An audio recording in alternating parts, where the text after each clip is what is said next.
O Parlatório Livre e a Rádio Vida Melhor FM têm a satisfação de receber André Porciúncula. Espero ter falado o nome dele certo, porque ele é o Capitão Cultura.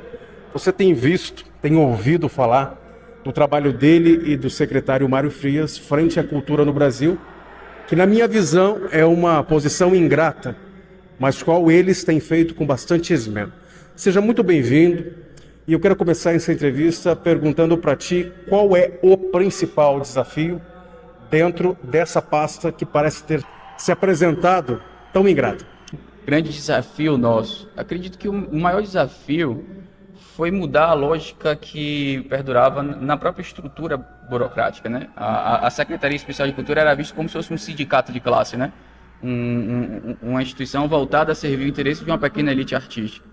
A gente tentou mudar isso e conseguimos, graças a Deus, e transformamos a Secretaria de volta numa instituição de Estado voltada para o povo, né? A nossa clientela não é a elite artística. Não que os artistas não sejam importantes no processo, a questão é que em qualquer organização de Estado, a clientela é o povo. E um órgão de Estado tem que estar voltado para atender os interesses do povo, né? Então a gente buscou resgatar a cultura do palanque político que enfiaram nos últimos anos, trazer para a cultura real, a cultura do Brasil real, né? O Brasil que eu chamo de Brasil profundo. E devolver e entregar isso justamente para o povo, para essas pequenas cidades, os pequenos vilarejos, as praças, os colégios, devolver isso para a população de uma forma geral. Acho que esse foi o maior desafio que a gente conseguiu fazer. Porque a cultura é um universo efêmero, não é uma coisa, né? Cultura não é um... A cultura, ela é rarefeita, ela está solta. E você precisa comunicar à população que consome essa cultura que o peixe não sabe que nasceu dentro d'água. E às vezes o que está consumindo como verdade, existe um outro universo. Como alcançar esse cidadão médio com essa cultura maior, com essa arte mais bonita? Como diz Dostoiévski, a beleza salvará o mundo. Do Príncipe Mesquiquim, no Idiota. Exatamente, é. Então, o Dostoiévski falou sobre isso, o Scruton falou que a beleza importa, e o Jordan Peterson disse que não adianta só você arrumar o seu quarto, ele tem que ficar bonito. E talvez o quarto da cultura esteja um pouco enfeiado. Essa é a tua impressão? O primeiro ponto que eu parto, e eu sempre costumo falar sobre isso, é primeiro entender o que é cultura. Pouca gente se faz essa pergunta, é bem natural, a gente parte por certos pressupostos principiológicos e entendemos esses pressupostos como se fosse o chão, né? Ele está dado, a gente não precisa refletir sobre isso. Mas cultura, Douglas, vai muito além da atividade laboral artística. Eu falo isso o tempo todo. Quando você consegue compreender a amplitude e dimensão do que é essa coisa que chamamos de cultura, você de fato consegue entender a sua importância.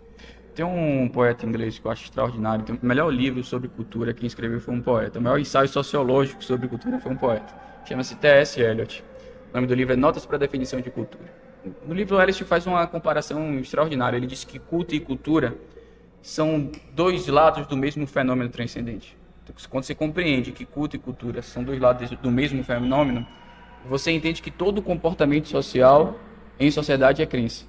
Então você consegue entender aí um novo paradigma, né? A gente saiu daquele paradigma aristotélico de um homem político para um homem cultural.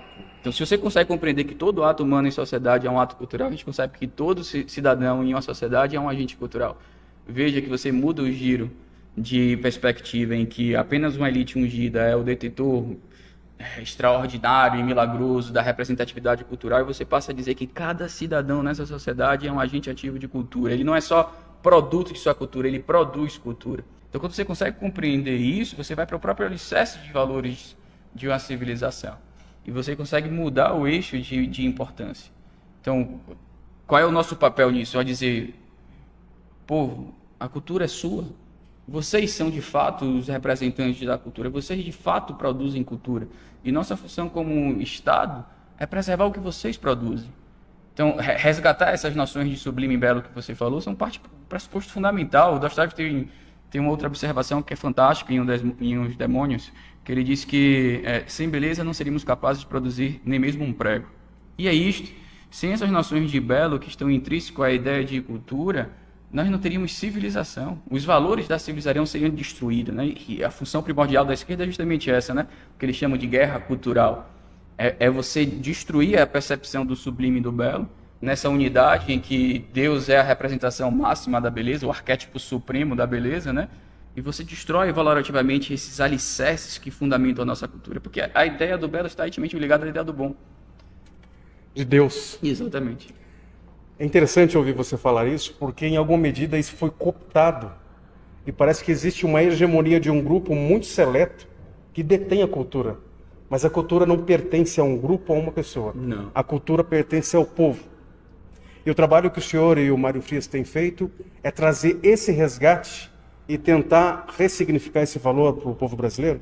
Exatamente. É reafirmar, olha, a cultura não é o parquinho de diversões de uma elite arrogante. A arte não foi feita para desconstruir e chocar, né? Eles falam o tempo todo isso, porque a arte foi feita para desconstruir, para chocar. Não. A arte foi feita para edificar e elevar, né? Trazer o ser humano para um estado mais elevado de consciência, tanto de valores, de princípios, de percepção. E aí que é a função do belo na hora que ele toca. Eu costumo dizer o tempo todo, se a arte precisa ser explicada, ela não é arte, ela é discurso ideológico, é panfleto. Ela é panfletária, é feia, é horrível, ela é destrutiva. A arte tem que tocar a alma do espírito humano intuitivamente. Você não precisa entender absolutamente nada. Quando você vai na capela assistindo e olha para cima, você não precisa de explicação. Tudo faz sentido. O belo lhe choca, o belo não lhe choca, o belo lhe envolve. Você se sente pertencendo a algo maior do que você mesmo. É isso que a gente precisa reafirmar, é isso que precisamos mostrar. A gente tem que sair de macaquinhos para resgatar os grandes clássicos da nossa civilização, que edificam e nos civilizam. Isso é a função. Sem cultura, meus amigos, a gente não passaria de um bando de animais bípedes. Vocês entenderam o privilégio dessa entrevista? Esse bate-papo com o André? Além de trazer um bojo de informações, ele te acende e te transforma. Porque cultura é isso. É de dentro para fora. O Parlatório Livre e a Rádio Vida Melhor FM agradece o André Porciúncula, o Capitão Cultura. E lembre-se, Cristo veio tirar o seu pecado, não a sua inteligência. Cara, muito obrigado. Obrigado, Deus Deus te abençoe. Amém.